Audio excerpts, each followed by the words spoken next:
आज कहानी में हम बात करने वाले हैं मुख्तार अंसारी की।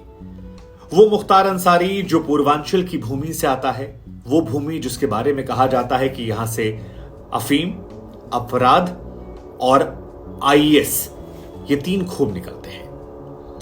वो मुख्तार अंसारी जिसके दादाजी जमाने में महात्मा गांधी बापू के साथ काम करते थे और 1926 में कांग्रेस के प्रेसिडेंट बन गए। वो मुख्तार अंसारी जिसके नाना को महावीर चक्र मिला क्योंकि 1947 में उन्होंने युद्ध में ऐसी वीरता दिखाई थी जिसकी मिसाल आज भी दी जाती है। वो मुख्तार अंसारी जिसके चाचा देश के उपराष्ट्रपति बने। वो मुख्तार अंसारी जो खुद 5 बार लगातार विधायक बना, 3 बार जेल में रहकर बना। वो मुख्तार अंसारी जिसके बड़े भाई अफजाल अंसारी ने कई बार चुनाव जीता। वो मुख्तार अंसारी जिसका छोटा भाई भी लगातार चुनाव जीता। वो मुख्तार अंसारी जिसका एक बेटा शूटर है। वो मुख्तार अंसारी जिस पर हत्या की कोशिश करने, दंगा फैलाने, हथियारों के जरिए डर का माहौल बनाने, सरकारी कामकाज में बाधा डालने और ऐसे बहुतेरे आरोप लगे हुए हैं। वो मुख्तार अंसारी जिसने बीजेपी के विधायक कृष्णानंद राय को दिन दहाड़े गोलियों से भुनवा दिया था। सिर्फ उन्हें नहीं, उनके साथ 6 और लोगों को 500 गोलियां मार के भुनवा दिया था। लेकिन सवाल यह है कि आज मुख्तार अंसारी का हम जिक्र क्यों कर रहे हैं? तो हम आपको जानकारी के लिए बता दें कि मुख्तार अंसारी का जिक्र इसलिए हो रहा है क्योंकि मुख्तार अंसारी की पेशी है 29 अप्रैल को गाजीपुर में। मुख्तार अंसारी जिसे पंजाब जेल में सारे ऐशो आराम मिले, जिसकी वजह से अब तमाम अधिकारियों पर पंजाब में कार्रवाई हो रही क्योंकि उन्होंने मुख्तार को राजपाट वाली जिंदगी वहां दे दी। वो मुख्तार अंसारी जो फिलहाल बांदा जेल में है। वो मुख्तार अंसारी जिसे पेशी के दौरान अपनी हत्या का डर सता रहा है। वो मुख्तार अंसारी जिस पर योगी सरकार ने जब एक लिस्ट बनाई 60 अपराधियों की तो उसमें उसका भी नाम निकल कर आता है। लेकिन सवाल यह है कि मुख्तार क्या यही वजह से चर्चा में है? तो जवाब है नहीं। मुख्तार अंसारी की पत्नी पर 50,000 रुपए का इनाम घोषित कर दिया गया, उसे भगौड़ा घोषित कर दिया गया है।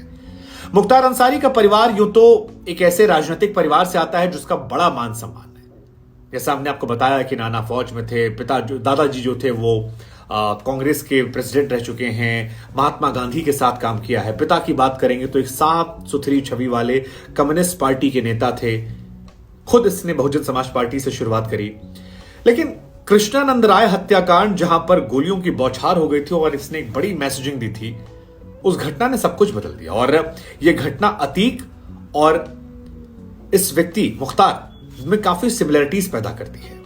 दोनों की छवि जो है वो कुछ लोगों के लिए रॉबिन हुड तो बाकी लोगों के लिए माफिया। मुख्तार के परिवार के बारे में आपको विस्तृत जानकारी हम दें उससे पहले यह मामला आपको बता देते हैं कृष्णानंद राय हत्याकांड का। दरअसल मुख्तार और अतीक में जो सबसे बड़ी सिमिलैरिटी है वो है अहम की, ईगो की। हमारी जगह पर तुम कैसे चुनाव जीत सकते हो, और यही देखने को मिला। मुख्तार अंसारी की गाजीपुर में जो पारंपरिक सीट है जहां पर उसका भाई लगातार 1986 से चुनाव जीत रहा था, साल 2002 में वहां पर चुनाव जीत जाते हैं बीजेपी से कृष्णानंद राय। और यह बात मुख्तार को नागवार गुजर जाती है, कुछ उसी तरह से जैसे अतीक अहमद को नागवार गुजरी थी जब उसके भाई अशद जो भी उनका नाम था, उनको हरा दिया था राजू पाल ने। यहां पर कृष्णानंद राय ने हराया। फिर कहा जाता है कृष्णानंद राय जो उस दौर में एक बाहुबली के बड़े करीबी थे, उस बाहुबली के साथ मिलकर उन्होंने वो चुनाव जीता था।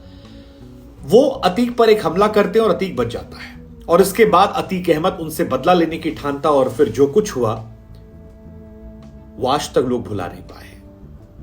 लोग उस सदमे से उबर नहीं पाए हैं। एक विधायक जो टाटा सुमो गाड़ी, जिसे बुलेट प्रूफ गाड़ी कहा जाता है, उस दौर में थी, उस गाड़ी को एक कार्यक्रम से जब वो लौट रहे थे तो बीच सड़क पर रोक लिया जाता है। चारों तरफ से रास्ता जो था वो आने जाने का था नहीं, दाएं बाएं का। और इसके बाद 1 2 3 4 100 200 300 नहीं बल्कि 500 गोलियां उस गाड़ी पर दाग दी जाती है। एक ऐसा शूट आउट जिसे लोग भुला नहीं पाए। 500 गोलियां दाग दी गई ताकि अंदर जो लोग हैं वो जीवित ना बचे। और एक आदमी नहीं मरा बल्कि कृष्णानंद राय समेत 6 और जो लोग थे, कुल मिलाकर 7 लोग, 7 की मौत हो जाती है। 7 की लाश जो है वो छलनी हो जाती है। और ये कहा जाता है कि ये 500 गोलियां इसलिए नहीं मारी गई थी ताकि वो मर जाए। ये 500 गोलियां इसलिए मारी गई थी ताकि एक पॉलिटिकल मैसेज चला जाए कि तुमने हमारे खिलाफ चुनाव लड़ा, तुम चुनाव जीते, तुम हमें चैलेंज कर रहे थे, हमारी हुकूमत को चैलेंज कर रहे थे, हमने तुम्हें तुम्हारे इलाके में, तुम्हारे विधायकी क्षेत्र में, तुम्हारे लोगों के बीच में आकर 1-2 नहीं 500 गोली मार दी है। गाजीपुर की मोहम्मदाबाद विधानसभा सीट कृष्ण अंद्राई जीते थे। 1986 से वो सीट अफजाल अंसारी के पास थी। पहली बार वो चुनाव हारा था, 3 साल हुए थे और 3 साल बाद ये हत्याकांड को अंजाम दिया था। और ये वही साल था जब अतीक अहमद ने उधर राजूपाल की हत्या करवाई थी। उसमें भी वजह वही थी, उसके भाई को राजूपाल ने चुनाव हरा दिया था। इस बात को अतीक बर्दाश्त नहीं कर पाया और अतीक ने फिर राजूपाल की सरेआम हत्या करवा दी। और यहां मुख्तार ने, तारीख 29 नवंबर थी, उस वक्त मुख्तार अंसारी जो हैं वो जेल के अंदर थे और इनका एक टॉप शूटर हुआ करता था मुन्ना बजरंगी। जैसे अतीक के पास गुड्डू मुस्लिम है, ऐसे ही इनके पास मुन्ना बजरंगी हुआ करता था और मुन्ना बजरंगी की मदद से उस शूटआउट को अंजाम दिया गया। अतीक भी जेल में था जब उमेश पाल को मारा गया और मुख्तार अंसारी भी तब जेल में थे जब कृष्णानंद राय को मारा गया। कृष्णानंद राय के बारे में कहा जाता है कि उस दौर में मुख्तार के एक बहुत बड़े दुश्मन हुआ करते थे ब्रिजेश सिंह, उनकी मदद करते थे वो। ब्रिजेश सिंह बाहुबल में थे, कृष्णानंद राय सियासत में थे और दोनों के गठजोड़ ने मुख्तार की नींव हिलानी शुरू कर दी थी। मुख्तार ने उनको मरवाया। हालांकि मुख्तार जो है वो बीते 18 साल से जेल में है और आपको जानकर हैरानी होगी कि 18 साल से जेल में बंद रहते हुए भी उनके खिलाफ हत्या के खाली, जिसमें गाजीपुर, वाराणसी, मऊ, आजमगढ़ 8 मामले दर्ज हैं जेल के अंदर रहते हुए। और इस मामले में भी ऐसा ही था। यहां तक कि आपको जानकर हैरानी होगी कि इस पूरे मामले के जो गवाह थे उनको भी मुख्तार अंसारी ने मरवा दिया। और सिर्फ यही नहीं, इस मामले से जुड़े जितने भी लोग हैं उनको लगातार वो किनारे करते गए।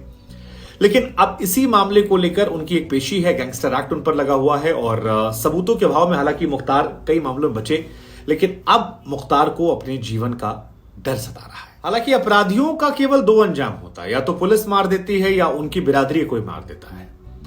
मुन्ना बजरंगी, जिसके बारे में कहा जाता है कि मुख्तार का राइट हैंड था, सारे शूटआउट को अंजाम दिया, 2018 में बागपत जेल में उसकी हत्या कर दी गई थी। अतीक अहमद की हत्या कर दी गई। अतीक ने भी कभी कहा था कि या तो पुलिस वाला मारी या हमरे बिरादरी कोनो मार दी। और वही घटना यहां भी देखने को मिली। हालांकि 2005 में मुख्तार ने एक और बड़ा कांड किया था, दंगे करवाने का। और भरत मिलाप चल रहा था, मऊ में दंगे हुए, तब एक वीडियो काफी वायरल हुआ था जहां मुख्तार अंसारी खुली जिप्सी में AK-47 लेकर लहराते हुए घूम रहे थे और दंगाग्रस्त इलाकों में घूमने की तस्वीरें आई।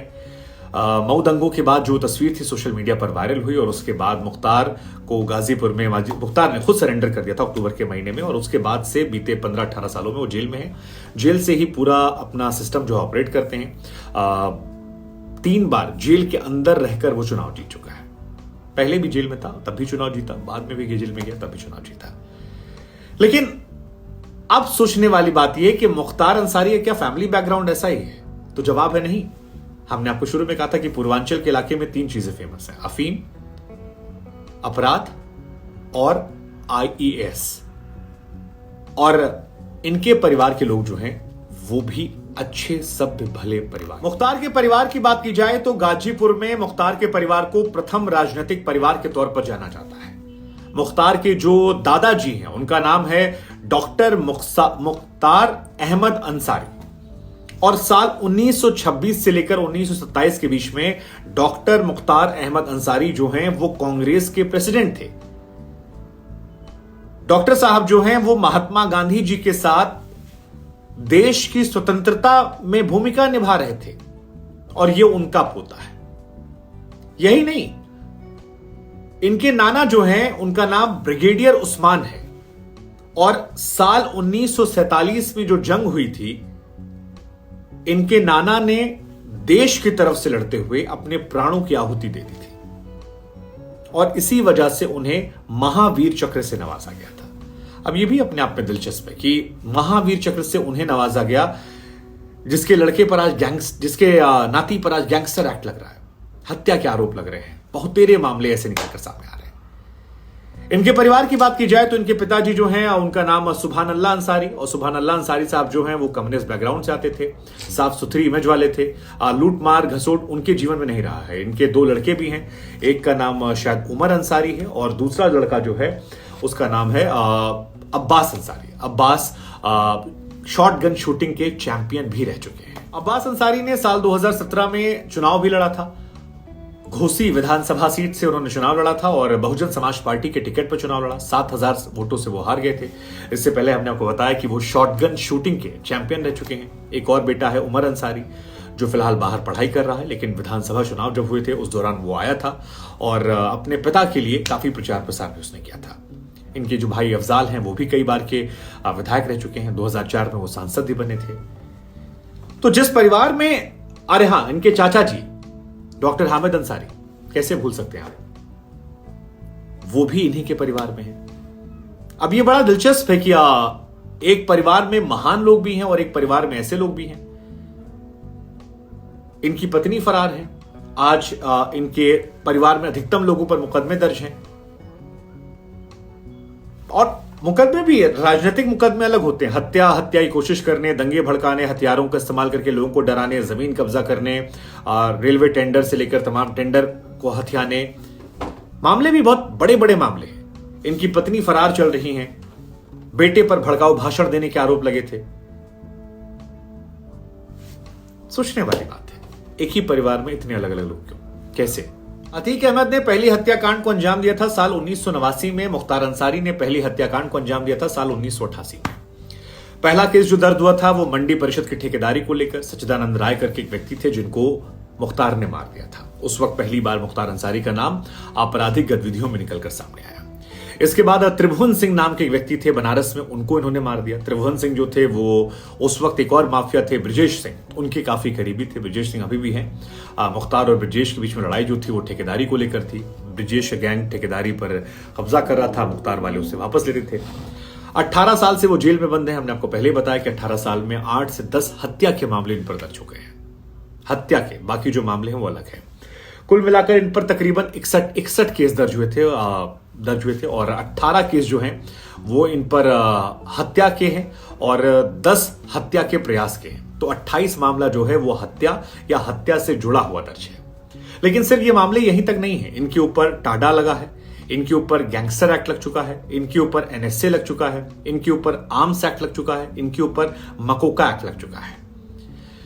हालांकि मुख्तार अंसारी के ज्यादातर मामले जो हैं उनमें या तो गवाह मर गए, गवाह ने बयान बदल दिया, या वकील ने पैरवी करने में कमजोरी कर दी और इसका असर यह हुआ कि कई मामलों में ये बरी हो गए। लेकिन समय बदला और अब मुख्तार अंसारी के बारे में आपको एक बात और बता दें कि 1995 में पहली बार ये कम्युनिस्ट पार्टी से चुनाव लड़ते हैं, चुनाव हार जाते हैं। कम्युनिस्ट पार्टी इसलिए क्योंकि इनके पिता जो थे सुभान अल्लाह अंसारी, वो भी कम्युनिस्ट पार्टी से थे, इसलिए भी कम्युनिस्ट में जाते हैं।